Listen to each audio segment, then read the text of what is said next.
हाँ जी दोस्तों, तो अब हमारे पास आता है केस स्टडी वाला सेशन। इसके अंदर बेसिकली आपके पास कह सकते हैं कि 5 और 2 एडिशनल मतलब 7 क्वेश्चंस हैं।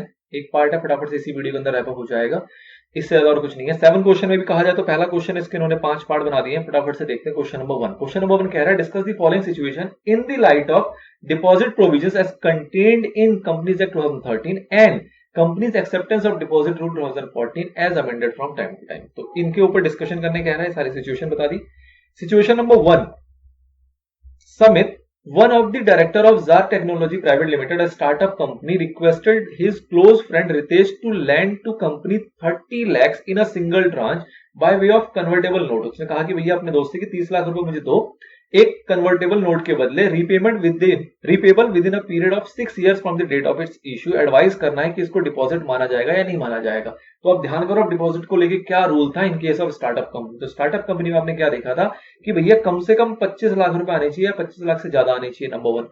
और वो आने चाहिए through convertible note. Convertible note के जरिए ही आना चाहिए। कन्वर्टेबल नोट का वहां पे क्या था प्रोविजन कि भैया या तो उसको कन्वर्ट कर दिया जाएगा इक्विटी शेयर्स के अंदर, या फिर उसकी रिपेमेंट कर दी जाएगी 5 साल के अंदर अंदर। तो सब कुछ सही चल रहा था, लेकिन इसके अंदर जो टर्म आया वो आया है 6 years, विच इज रॉन्ग। तो अगर ऐसा होता कि 25 लाख से ज्यादा होता, कन्वर्टेबल नोट होता, कन्वर्टेबल नोट के अकॉर्डिंग इक्विटी शेयर्स में तो कन्वर्ट हो जाएगा या फिर रिपेमेंट हो जाएगी 5 साल के अंदर अंदर, तो हम उसको डिपॉजिट नहीं मानते। लेकिन यहाँ पे पीरियड आ गया 6 years का, इस वजह से इसको क्या मान लिया जाएगा, डिपॉजिट। तो this is the all about this discussion. तो आपको यहाँ रेफरेंस देते हुए प्रोविजन लिखोगे, फिर केस स्टडी से रिलेट करोगे, एट द एंड अपना कंक्लूजन बता दोगे।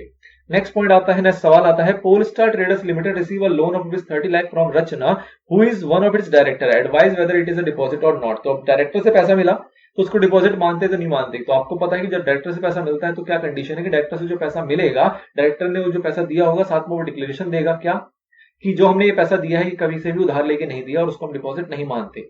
उसने अगर ये चीज डिक्लेरेशन दे दी कि उसने जो पैसा एज अ डिपॉजिट दिया है कंपनी को, उसको उसने कहीं से भी बोरो करके नहीं दिया हुआ, कोई भी उधार लेके नहीं दिया, तो उस केस में उसको डिपॉजिट नहीं मानेंगे, नंबर 1। नंबर 2 कि उसकी इंफॉर्मेशन, उसकी डिक्लेरेशन जो है वो भी दी जाएगी कहां पे, अपने बोर्ड रिपोर्ट के अंदर। कंपनी बोर्ड रिपोर्ट के अंदर उसको मेंशन करेगा कि हमें डायरेक्टर से इतना पैसा मिला है। तो ये सारा सिनेरियो अगर है तो उस केस में डायरेक्टर और रिलेटिव से पैसा मिले तो उसको हम डिपॉजिट नहीं मानते। चलिए, तो ये डायरेक्टर वाला पॉइंट है, इसको आप रिलेट कर लोगे इसके अंदर। अगला जो पॉइंट है वो कहता है, City Bakers limited fail to repay deposit of this 50 crores and interest due thereon. 50 crore पे रिपेमेंट नहीं कर पाया, इंटरेस्ट नहीं दे पाया, even after the extended time granted by the traveller. Traveller ने एक्स्ट्रा टाइम दे दिया, उसके बाद भी रिपेमेंट नहीं हुई। इज द कंपनी और Swati it's officer in default. एक ऑफिसर इन डिफॉल्ट है जिसका नाम स्वाति है, और कंपनी, उनके ऊपर कोई पेनल्टी लगेगी नहीं लगेगी। तो आपको पता है कि जब रिपेमेंट नहीं हो पाती तो क्या होता है, तो कंपनी के ऊपर पेनल्टी लगती है। कितनी लगती है, तो कंपनी के ऊपर पेनल्टी कितना था कि भैया मिनिमम वहां पे कितना लगेगा, जो भी आपका डिपॉजिट होगा उसका ट्वाइस या फिर 1 करोड़, जिसको मैक्सिमम एक्सटेंड कर दिया जा सकता है कितने से, 10 करोड़ रुपए से। ऑफिसर इन डिफॉल्ट की बात करें तो 7 साल की जेल थी और पेनल्टी था 25 लाख रुपए से 2 लाख रुपए तक। तो ये आपका पेनल्टी का प्रोविजन है जिसके अंदर आप इसको बताओगे। फिर बात आती है, Srinagar readymade garments limited wants to accept deposit of 50 lakh from its member for a tenure which is less than 6 months।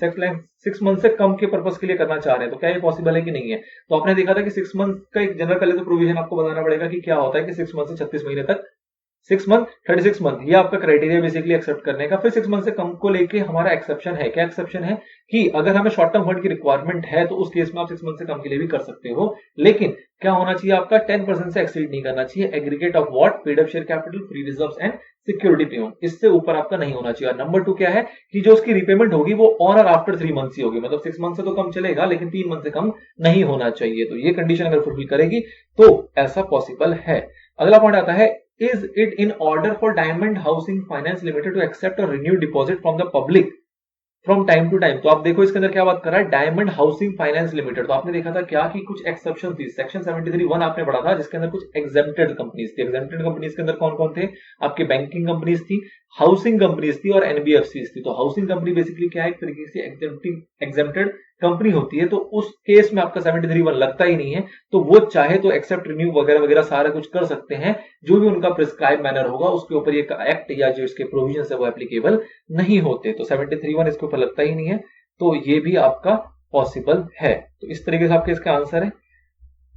Third fourth point था आपका, ये भी हमने देख लिया। फिफ्थ पॉइंट देख लिया, मैंने आप सिर्फ पढ़वा नहीं रहा हूं आपको, यहां से आप इसको पढ़ लेना, ऐसे मैंने आपसे डिस्कस कर लिया है। अगला क्वेश्चन नंबर 2 आता है जो बात करता है, enumerate the amounts which when received by a company in ordinary course of business are not to be considered deposit। मतलब आपको बताने पड़ेंगे कि ordinary course of business के अंदर कुछ सिनेरियो थे जिसके अंदर बहुत सारे पैसे आपको रिसीव होते थे जिसको हम डिपॉजिट नहीं मानते थे, उन सबको आपको एनुमरेट करने कहा जा रहा है, मतलब लिस्ट डाउन करके आपको सारी इंफॉर्मेशन बतानी है। तो आपने देखा था क्या 73 के अंदर, सॉरी 73 नहीं, आपका जो अमाउंट नॉट कंसिडर्ड डिपॉजिट वाला एरिया आया था वहां पे हमने कई सारी लिस्ट देखी थी। उस लिस्ट के अंदर एक लिस्ट ऐसी भी थी जिसके अंदर 5-7 कैटेगरी थी जिसके अंदर ये बताया गया था कि ऑर्डिनरी कोर्स ऑफ बिजनेस के केस में इनको हम डिपॉजिट नहीं मानते। तो उसके अंदर पहला पॉइंट क्या था आपका कि आपको कोई भी एडवांस मिलता है नॉर्मल कोर्स ऑफ बिजनेस में, जैसे सप्लाई ऑफ गुड्स करते हैं, सर्विसेज करते हैं, तो उसके इसमें नॉर्मल कोर्स ऑफ बिजनेस के केस में आपको कोई भी एडवांस पैसा मिलेगा तो उसको डिपॉजिट नहीं माना जाता, बशर्ते कि जो भी एडवांस मिला है वो आपका एप्रोप्रिएट हो जाना चाहिए, मतलब सेटल डाउन हो जाना चाहिए विद इन 365 डेज। ठीक है, फिर बात किसके अंदर एक्सेप्शन क्या आई थी कि अगर लीगल प्रोसीडिंग का सिनेरियो होगा तो उसके अंदर 365 दिन वाला जो टाइम है वो आपका एप्लीकेबल नहीं होता, उस केस में टाइम आपका ज्यादा भी लग सकता है, तो टाइम लिमिट वहां पे ये वाला एप्लीकेबल नहीं होता। फिर बात आई थी कि कोई एडवांस मिला है in connection of immovable property, मतलब कि इमूवेबल प्रॉपर्टी या तो आप बना रहे हो, सपोज कोई बिल्डिंग बना रहे हो, उसके लिए आपको कोई एडवांस पैसा मिला तो वो भी आपका डिपॉजिट नहीं होता, या फिर अदर किसी भी सेंस में इमूवेबल प्रॉपर्टी के रिगार्डिंग आपको कोई भी एडवांस रिसीव होता है तो उसको भी हम एडवांस को आपको डिपॉजिट नहीं माना जाता, एज पर वो ऑब्वियसली बात है जो भी आपका एग्रीमेंट या अरेंजमेंट होगा उसके अकॉर्डिंग होना चाहिए। फिर बात करते थे security deposit for the performance, कि आपने कोई कॉन्ट्रैक्ट किया उसकी परफॉर्मेंस में कुछ ऊंच नीच ना हो जाए तो उस परफॉर्मेंस को मेंटेन करने के लिए कोई सिक्योरिटी डिपॉजिट दिया गया है तो वो सिक्योरिटी डिपॉजिट को भी आप एडवांस नहीं मानते। अगर लॉन्ग टर्म प्रोजेक्ट है supply of capital goods other than point number B में बात आई थी इमूवेबल प्रॉपर्टी की, तो कोई मूवेबल कैपिटल गुड्स है जो कि लॉन्ग टर्म प्रोजेक्ट के अंडर है उसको बनाने या उसकी रिगार्डिंग उसकी सर्विस या किसी भी उससे रिलेटेड कोई भी एक्टिविटी के रिगार्ड में आपको कोई एडवांस मिला तो वो एडवांस भी आपका डिपॉजिट नहीं माना जाता। फिर बात आई थी कि फ्यूचर सर्विसेज है, कोई वारंटी या मेंटेनेंस की सर्विस है, उसके रिगार्डिंग में कोई एडवांस मिला है तो वो एडवांस को लेकर क्या रूल था कि वो एडवांस जो है वो कॉमन बिजनेस प्रैक्टिस या फिर 5 years which ever is lower के अकॉर्डिंग होगा तो चल जाएगा, लेकिन उसके अलावा नहीं होना चाहिए, तो उसको भी हम डिपॉजिट नहीं मानते थे। फिर बात आई थी कि कोई भी सेक्टोरल रेगुलेटर है जो कि इन डायरेक्शन में सेंट्रल गवर्नमेंट या स्टेट गवर्नमेंट उसने कोई एडवांस दिया है कंपनी को तो वो पैसे भी जो हमें मिलेंगे उस सेक्टोरल रेगुलेटर का एग्जांपल में आप कुछ भी ले सकते हो, इलेक्ट्रिसिटी का रेगुलेटर ले सकते हो, इंश्योरेंस रेगुलेटर ले सकते हो, टेलीकॉम रेगुलेटरी ले सकते हो, तो इस टाइप की कोई भी रेगुलेटरी से कोई एडवांस हमें रिसीव हुआ इन डायरेक्शन में स्टेट या सेंट्रल गवर्नमेंट तो वो एडवांस भी जो हमें मिला है वो भी डिपॉजिट नहीं माना जाता। फिर बात आती है कि सब्सक्रिप्शन टुवर्ड पब्लिकेशन, मतलब कोई भी सपोज न्यूज़पेपर मैगजीन को इस टाइप की सब्सक्रिप्शन आपने हायर किया उसके लिए कोई एडवांस पे किया गया तो कंपनी को जिसको वो एडवांस मिला है वो एडवांस भी आपका डिपॉजिट नहीं माना जाता। फिर ये चीज आई थी कि ए बी और डी जो क्लॉज आपने ऊपर देखे 3 पॉइंट देखे, 3 पॉइंट में क्या था, ए आपका नॉर्मल सेल और सर्विसेज की बात कर रहा था, बी आपका इमूवेबल की बात कर रहा था, डी जो थी वो अदर देन इमूवेबल की capital goods long term project की बात कर रहा था। इन तीनों सिनेरियो में अगर आपका जो अमाउंट है वो रिफंडेबल हो जाता है और रिफंडेबल होने का रीजन जो है वो ये है कि आपके पास परमिशन नहीं थी उस एडवांस को लेने की या कोई अप्रूवल नहीं था उस एडवांस को लेने के लिए, तो उस केस में वो जितना भी एडवांस आपके पास था उन सबको क्या मान लिया जाएगा, डिपॉजिट। लेकिन फिर कंडीशन क्या है कि डिपॉजिट कब माना जाएगा, जब वो अमाउंट हमारा रिफंड के लिए ड्यू हुआ और उसके 15 दिन एक्सपायर हो गए, मतलब 15 दिन बीत गए ड्यू होने के बाद, तो उसके बाद से उसको डिपॉजिट माना जाएगा। सपोज करो आपने रीपेमेंट कर दिया विद इन 15 डेज तो डिपॉजिट का सवाल नहीं उठता। अगला और लास्ट सवाल आपके पास आता है, ABC limited having a net worth of rupees 120 crore want to accept deposit from its members. 120 crore का इनका नेटवर्थ है, लिमिटेड कंपनी है तो 120 करोड़ का नेटवर्थ, आपको ध्यान करो क्या एलिजिबल कंपनी है या नहीं है, तो ये एलिजिबल कंपनी है।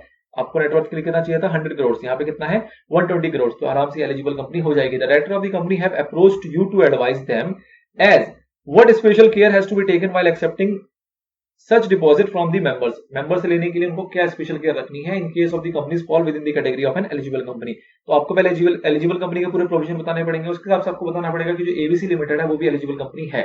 अब एलिजिबल कंपनी मेंबर से ले रही है तो आपको मेंबर से लेने के लिए क्या रूल था, तो आपने देखा था कि अदर देन एलिजिबल कंपनी होगी तो मेंबर से कितना ले सकती है वो 35%, लेकिन एलिजिबल कंपनी के लिए क्या था, मेंबर से कितना ले सकती है वो सिर्फ और सिर्फ 10%। तो उनको ये ध्यान में रखना है कि भैया जो उनका डिपॉजिट वो एक्सेप्ट कर रही है वो 10% से बियॉन्ड नहीं होना चाहिए। तो बस ये इसका आंसर है बेसिकली। एलिजिबल कंपनी का प्रोविजन आपको पहले कोट कर देना है, फिर आपको बता देना है कि भैया यहाँ पे अगर 181C का प्रोविजन भी आ जाएगा कि भैया उसके अगर अंदर होगा तो आपको स्पेशल रेजोल्यूशन की जरूरत नहीं है, आपको रेजोल्यूशन से भी काम चल जाएगा। और फिर बात करनी है आपको 10% वाली कि भैया पुरानी आउटस्टैंडिंग को लगाते हुए भी आपको देखना पड़ेगा कि 10% के बियॉन्ड वो ना चला जाए आपका टोटल डिपॉजिट का अमाउंट, एंड दैट्स इट। ठीक है, चलिए तो ये थे आपके चैप्टर 5 से रिलेटेड सारी बातें, हमने इसके अंदर सारे प्रोविजंस देख लिए, एमसीक्यू देख लिया एंड लास्टली केस स्टडी देख लिया। नई सिरे से शुरुआत होगी आपके चैप्टर नंबर 6 की।